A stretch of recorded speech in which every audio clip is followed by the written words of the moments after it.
तो क्या गुजर रही कि जब कभी भी आरती का जिक्र हो रहा है तो पिता की इतनी बार मौत हो रही है। कोई भी माँ बाप नहीं चाहेगा कि उसके बच्चे का इस तरह के वारदात में नाम आए, जिक्र आए, उसका सोशल साइट पर जिक्र हो। और लोग जब कोई बच्चा गलती भी करता है तो माँ बाप का चाहता है कि उसकी गलती को ढक के पर्दा डाले। नहीं कहेंगे। अब सवाल ये है कि अभी बेल हुआ है, इन लोगों का एक ही रिक्वेस्ट है कि मीडिया, बहुत लोग कॉल करते हैं, यही आप लोगों के माध्यम से ये बताएं कि मीडिया में छोटू की जो मौत हुई तो ये संशय का विषय है। ये तो जांच के बाद माननीय न्यायालय का फैसला आएगा, उसके बाद क्लियर होगा ना। वो तो बाद का चीज है। अभी बेल में प्रथम दृष्टया जो माननीय न्यायालय को लगा, उस न्यायालय के आदेश के अनुसार, निर्देशानुसार इन लोगों को छोड़ा गया है। लेकिन नहीं दिखता है, घर की बातें हैं। यदि आपको कुछ सिकवा की लाभ है तो उसमें मीडिया में आ जाने से तो आपको कोई राहत ही नहीं मिल रहा है, तो उसको ये टीजिंग एक नेचर होता है। ये ओके सर, जैसा कि आज आरती के पिता आपसे मिलने आए हैं, राय मशवरा कर रहे हैं, मीडिया को उन्होंने सीधा संदेश दिया कि उन्हें बेवजह परेशान नहीं किया जाए। लेकिन आरती का लगातार बयान आ रहा है सोशल मीडिया पे कि वो कह रही है कि परिवार वालों से उन्हें खतरा है, ग्राउंड बनाने की तैयारी हो रही है। देखिए, वो सब बात की है। एक पिता के हैसियत से जब आप सोचेंगे तो उस पिता की मन स्थिति क्या होगी जब हमसे बहुत सारी बातें हुई। तो ये जो बातें थी, तो एक पिता होने के नाते वो क्या गुजर रही कि जब कभी भी आरती का जिक्र हो रहा है तो पिता की इतनी बार मौत हो रही है। कोई भी माँ बाप नहीं चाहेगा कि उसके बच्चे का इस तरह के वारदात में नाम आए, जिक्र आए, उसका सोशल साइट पर जिक्र हो।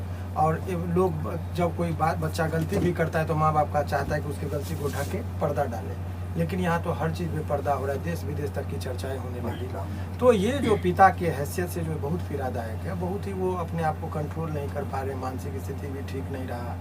जेल में इतने दिनों के बाद तो बेगुनाह निर्दोष लोग जिस केस में जेल में गए, और अभी बहुत सारी चीज़ें हैं। तो ये लोग जो है शांति प्रिय आदमी है, और कभी भी कोई माँ बाप अपने औलाद के बारे में गलत नहीं सोच सकता है, उसके जान माल या किसी भी चीज़ के बारे में। उन्होंने तो खुलेआम अब शादी कर लिया है तो दामाद वही है, उसको जो है सो उन्होंने कहा कि बच्चे को तो आशीर्वाद दिया है दिल की, बेटा तुम जहाँ हो खुश रहो।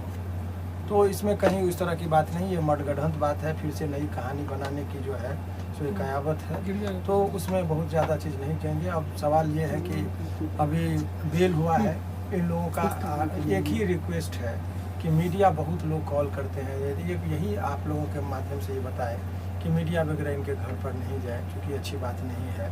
ये बहुत मानसिक रूप से अभी शांत नहीं है। तो आप लोगों से यही आग्रह इन्होंने किया। सर, दर्शकों की ये राय बन रही है कहीं ना कहीं कि छोटू की जो मौत हुई तो ये संशय का विषय है। ये तो जांच के बाद माननीय न्यायालय का फैसला आएगा, उसके बाद क्लियर होगा ना। वो तो बाद का चीज है। अभी बेल में प्रथम दृष्टया जो माननीय न्यायालय को लगा, उस न्यायालय के आदेश के अनुसार, निर्देशानुसार इन लोगों को छोड़ा गया है। लेकिन जो केस का जो फैक्ट और सरकमस्टांसेस पर जब चलेंगे तो उसमें बहुत सारी चीजें हैं जो ट्रायल में बहस के दौरान होगा। लेकिन सामाजिक तौर पर कोर्ट की बात अलग है। सामाजिक तौर पर देखिए, जो भी पिता और पुत्री के बीच में डायरेक्ट भी बात हो सकती है, लेकिन जो पिता ने आपको जन्म दिया, जिस माता ने अपने आंचल में आपको खिलाया, उससे आपको बात करने के लिए मीडिया का चीज का लेना रहा है, तो ये उचित नहीं दिखता है। घर की बातें हैं। यदि आपको कुछ सिकवा की लाभ है तो उसमें मीडिया में आ जाने से तो आपको कोई राहत ही नहीं मिल रहा है, तो उसको ये टीजिंग एक नेचर होता है। ये टेंडेंसी है कि इसको इतना टीज कर दो, इतना परेशान कर दो कि लोग परेशान करने का ही एक उद्देश्य है, और कोई बात नहीं है।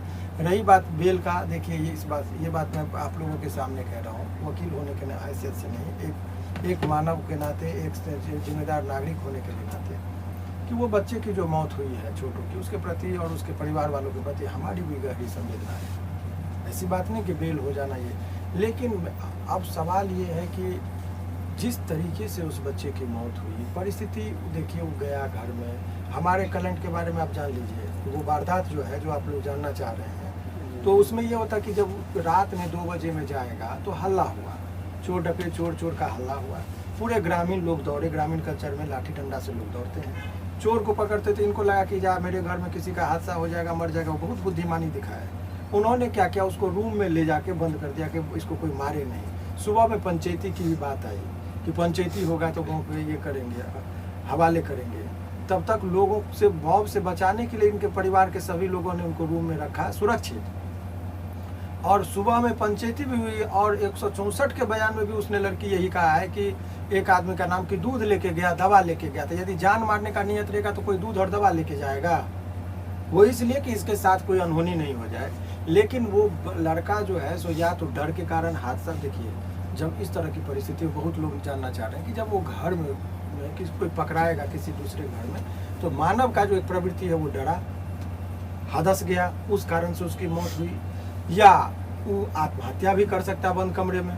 जब बाहर से ताला लगा हुआ तो वो कह रही कि बाहर से ताला लगा हुआ था, तो ताला लगा तो घर में यदि वो ताला तोड़ के, जब मैं रिकॉर्ड की बात कर रहा हूँ जो आया है, तो ताला तोड़ के घर में जो कोई घुस तो नहीं जाएगा, बाहर से ताला बंद है, तो इसका मतलब है कि वो सुरक्षा के दृष्टिकोण से उसको रखा गया। उस बीच में वो लड़का हदस गया या आत्महत्या के कुकर में पकड़ाया है। जन माने लोगों को हम कैसे नज़र मिलाएंगे, तो ऐसे प्रवृत्ति में तो मान लीजिए कोई व्यक्ति यदि गलत जगह से पकड़ा के आएगा तो स्वाभाविक है लोक लज्जा होगी, तो लोक लज्जा के वजह से भी वो जो है सो आत्महत्या किया होगा। तो ये तो परिस्थिति का बात है। इतनी बात तय है कि इसमें हमारे कलेंट जो है ये निर्दोष हैं, इनको जो है सो बहुत सारा ग्रामीण राजनीतिक कारणों से भी, हर आदमी का दोस्त है तो दुश्मन है, हित नाते सबके हैं, दुश्मनी भी है।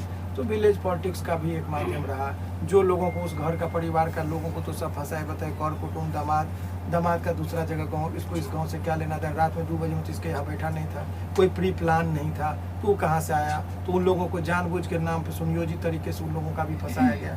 यदि इनका इरादा होता जान मारने का तो कोई मार के भाग जाता है, घरे पर बैठे रहे। इनको तो अबाक रहे कि मेरे घर में हो क्या गया। लेकिन आरती कह रही कि अब हम आरती क्या कर रही है उसको देखिए, डरे हुए हमारे साथ में कभी भी अनहोनी नहीं, घटना हो सकती है। आरती क्या कर रही है उसके बहुत सारे, आरती तो बहुत चीज बोली थी कि हम कभी शादी नहीं करेंगे जीवन में, लेकिन शादी 6 महीने लेकिन गंभीर आरोप लगा रही है। नहीं, आप चीजों को समझिए। आरती ने कहा था कि मैं शादी नहीं करूंगी, शादी कर लिया। लेकिन सब सवाल, लेकिन सवाल आप लोग उनके तरफ से जो प्रश्न पूछते हैं तो हैरत होती है कि आप लोग भी माने थोड़ा सा समझिए, समझदारी दिखा के बात होनी चाहिए। कि जो बोली थी कि हम शादी नहीं करेंगे, शादी हो गया, 6 महीना भी नहीं हुआ, कहीं की गांव के समाज के प्रतिष्ठा के डर से हमने शादी कर लिया, लोग क्या कहता। तो आपको वीडियो बनाने के लिए कौन कह रहा है? ठीक है, पैसा हो सकता है, लेकिन आप वीडियो बनाने के लिए गाते नाचते गाजते मुस्कुरा, आपको हंसा कैसे, जब जो आदमी शोकाकुल, देखिए नेचुरल प्रक्रिया में आप समझिएगा, तो माँ बाप को इस कदर जेल भेजवा देना, तो लोग नेचुरल भी होगा तो तकलीफ होगा, भले ही सही हो बात रहेगा तो लगा अरे माँ बाप था जेल चला गया, ये है, उसके चेहरा पर हंसी कैसे आ सकती है?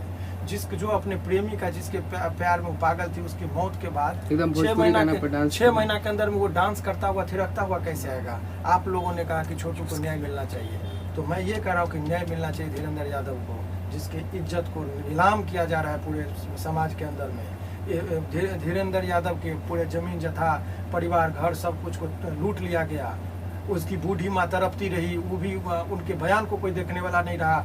उसके गहना जेवर और मारपीट किया गया, वो थाना पर केस करने गई, केस तक वो नहीं हुआ, तो क्या न्याय उनको नहीं मिलना चाहिए? तो सर आप मानते हैं कि वो प्यार नहीं था और कुछ था? ये मेरा वो व्यक्तिगत टिप्पणी इस पर नहीं होगा, मैं केस के संबंध में बात करना चाह रहा हूँ। तो और इसमें जो भी वारदात है, अब वो मान लीजिए बेल हुआ है, अभी बहुत सारी चीजें न्यायालय के मामला में विचाराधीन है, उस पर टिक्का टिप्पणी नहीं है, लेकिन सामाजिक तौर पर। सर लास्ट सवाल एक रहेगा, क्या उमेश यादव कह रहे हैं कि हम अपनी आंखों से देखे कि हमारे बेटा को करंट लगाए थे। वो देखिए, ये आंखों से देखे थे, जब बंद कमरा, वो कह रहे हैं बयान में कि रूम बंद था, खिड़की में से देखे थे, खिड़की है ही नहीं मकान में, ये भी जान लीजिए। तो कैसे कह दिए? तो कैसे कह दिए? तो कोर्ट में तो यही सब चीज के ग्राउंड पर न बेल मिला। बहुत सारी बातें मेरिट पर अभी नहीं बोलना चाह रहे, लेकिन बेवजह किसी को, निर्दोष लोगों को फंसाना, ये करना, अनुचित दबाव देना, ये उचित नहीं। और यदि शादी भी हुआ है, अच्छी बात है, शादी होना भी था, तो घर की बहू को, इज्जत को लोग सम्मान पूर्वक रखता है। और यदि छोटू के प्रति सचमुच यदि गहरी उन लोगों को है, तो बैंड बाजा नहीं बजता है, 1 साल तक सहनाई नहीं बजती, सहनाई बजी, हर रोज वहाँ म्यूजिक पर डांस होता है, पहाड़ की घाटाओं पर जाके वीडियो ब्लॉग बनता है। तो ये मार्केटिंग का एक तरीका है, चर्चा में बने रहने के लिए, कि चर्चा होगा तभी उसका वीडियो देखेगा और लाइक पे पैसा बनता है। तो ये सब चीज उसका उद्देश्य रहा होगा, इसीलिए ये जो बयान दिया कि हमको खतरा, ही तो गाँव गए ही नहीं। अच्छा, जिस दिन से बेल हुआ, ये तो गांव में गए ही नहीं, तो कब खतरा हो गया?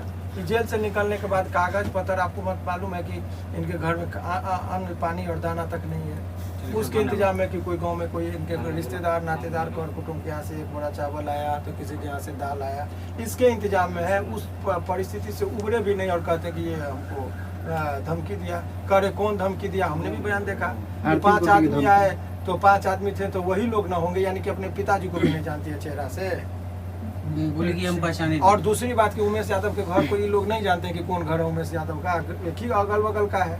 तो दिखाने के लिए क्या जरूरत है कि जाएंगे घर दिखाने के लिए इनका घर है, तो मन गढ़ंत कहानी बनाकर ये सब बातें की जाती है और इसीलिए अब इस पर कोई ज्यादा टिक्का टिप्पणी करना उचित सर नहीं। एक आखिरी सवाल और करना चाहेंगे। जिस प्रकार से आरती ने पिछली बार भी लोगों को गुमराह करने का काम किया और 9 लोगों को सलाखों के पीछे भेज दी, और इस बार फिर से उसकी चाल कुछ इस प्रकार लग रही है उसके बयान से कि फिर से वह अपने परिवार को चाहती है कि वापस वो सलाखों के पीछे हो दोबारा से। तो क्या ऐसे लोग जो समाज में इस तरह की चीजें फैला रहे हैं और लड़कियों को कलंकित कर रहे हैं, तो क्या उसके लिए आपका कोई स्टेप होगा? देखिए वो बच्चा है ना समझ है, ये भी कह सकते हैं। जब देखिए उसको मैनिपुलेट कर दिया गया, बहला फुसला के जो होता है ना, उसको मोटिवेट करके इस तरह का बयान दिया जा रहा है, उसको पूरी तरीके से एक सम्मोहित कर लिया गया है और तब उसका ये बयान है। इसीलिए कोर्ट के अंदर जो बयान हुआ है उस बयान का महत्व होता है और उस बयान में पर्याप्त साक्ष्य हैं इतने जिससे कि ये लोग बाइज्जत बड़ी कोर्ट से होंगे, उतना सबूत उस केस में है। माननीय न्यायालय में जब ये बात को रखा जाएगा तो देखिएगा दूध का दूध और पानी का पानी होगा और ये लोग बेकसूर हैं, बेगुनाह है, ये साबित होगा और होकर रहेगा। धन्यवाद।